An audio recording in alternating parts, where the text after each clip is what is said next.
What's up, metal and heavy music fans? It's Flight of Icarus again with MetalTrenches.com, and today I want to talk to you about New York extreme experimental grind band PYRRHON getting even more bizarre with their latest album, Abscess Time, via Willowtip Records.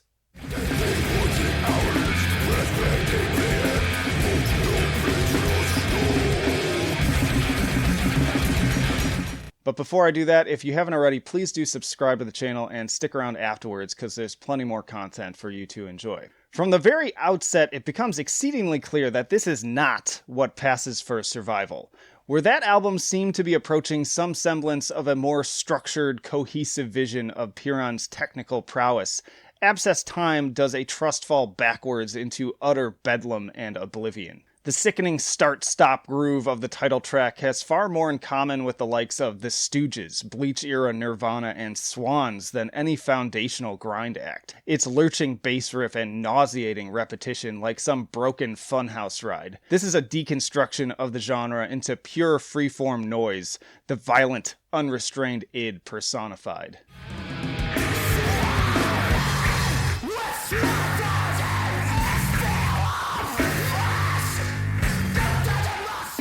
In step with the anarchy of the instrumentation, Doug's vocals are more unhinged than ever. Demented, blackened snarls, often more animal than man, echo into the expanse like the ravings of a madman in the throes of a methamphetamine withdrawal. It's a truly stunning display of genuine schizoid menace filled with throat-ripping retches, maniacal howls, and brutal guttural growls. Something about its particular unholy union with the minimalist bass groove of State of Nature makes my hair stand on end.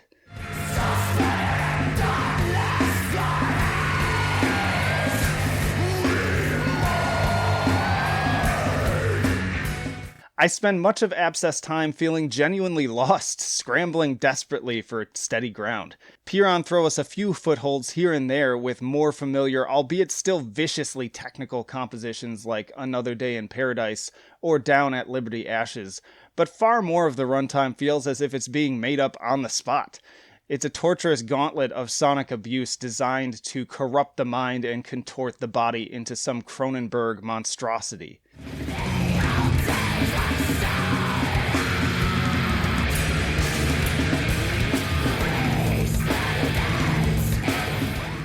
The atmospheric ambient terror of moments like Solastalgia give even Imperial Triumphant a run for their money with eerie scraping of guitar strings and unpredictable explosions of jazz-influenced drumming.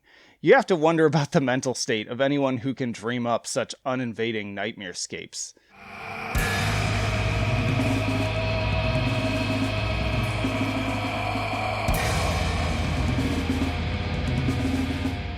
And cap it all off with the nearly 9-minute Rat King life cycle, which despite its length manages to stay interesting thanks once more to the aforementioned complete batshit unpredictability of the songwriting.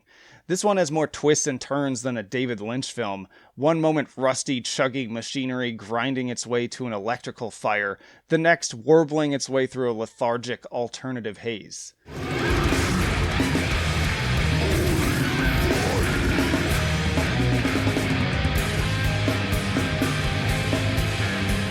And it all comes crashing down most spectacularly in the most repugnant display of Doug's vocal depravity to date.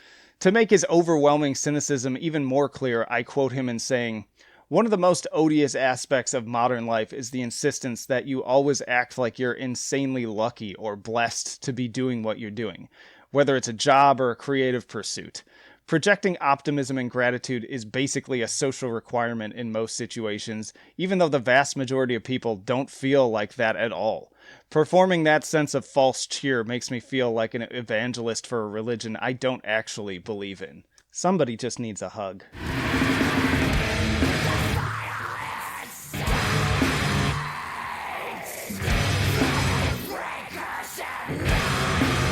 Scoring this monster almost seems counterintuitive, as this isn't the type of album that seems interested in anyone's opinion outside of the people who wrote it. How does one attribute a rating of enjoyability to a work that by design is not really meant to be enjoyed? Is that a 0.4 or against it? I don't know. Clearly the musicianship is beyond the capabilities of your average Joe Schmo, and obviously there won't be many other bands putting out such a devious pile of niche filth. But that still leaves me struggling with how to most fairly average the three into an accurate representation of its design. This is my design. You know what? Fuck it. I'm not even going to do it. Just suffice it to say that Abscess Time, for better or worse, will worm its way into your soul and leave a lingering toxic residue long after its final note. Once more, get it through Willowtip Records.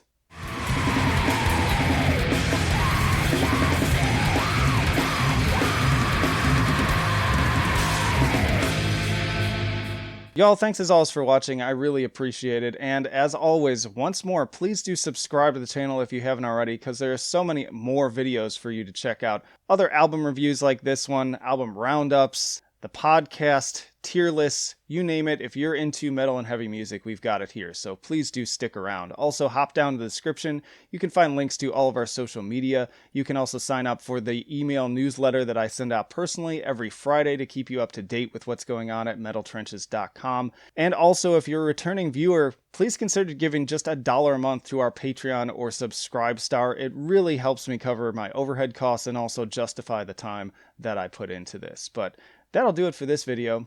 Flight of Icarus signing off. I will see you in the trenches.